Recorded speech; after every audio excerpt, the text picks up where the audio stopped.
This is Archduchess Maria Antonia of Austria, often regarded by historians as one of the most inbred members of the Habsburg dynasty. Her level of inbreeding was estimated at around 30%. This was due to the fact that her parents were related as uncle and niece and were also first cousins.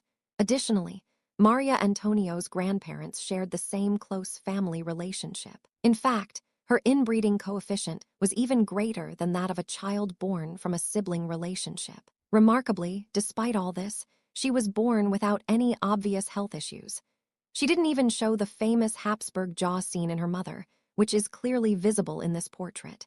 Unlike her uncle Charles II of Spain, who was born with severe health issues and endured physical suffering throughout his life. Thus, Maria Antonia was born in Vienna in the year 1669. She was the firstborn daughter of Emperor Leopold I and his wife, Infanta Margarita Teresa of Spain, who was also his niece. By the time she was born, an older sibling had already passed away, and she would later have two younger siblings who also died in infancy. Maria Antonia barely knew her mother, who died when Maria Antonia was around 4 years old, at only 21.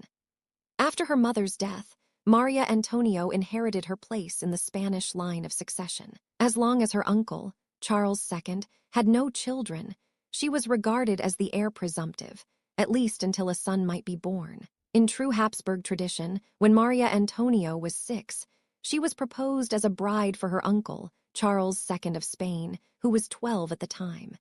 In fact, when she turned 7, the marriage almost took place.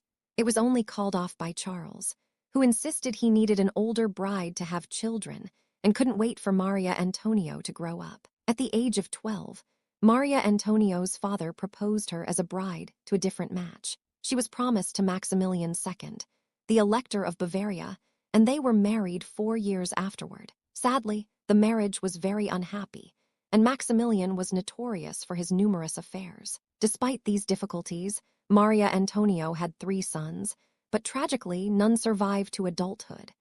Her marriage was so unhappy that when she was expecting her 3rd child, she chose to give birth in Vienna. She returned home for the birth, sparking rumors that she might never come back. Tragically, she passed away after giving birth to her 3rd child.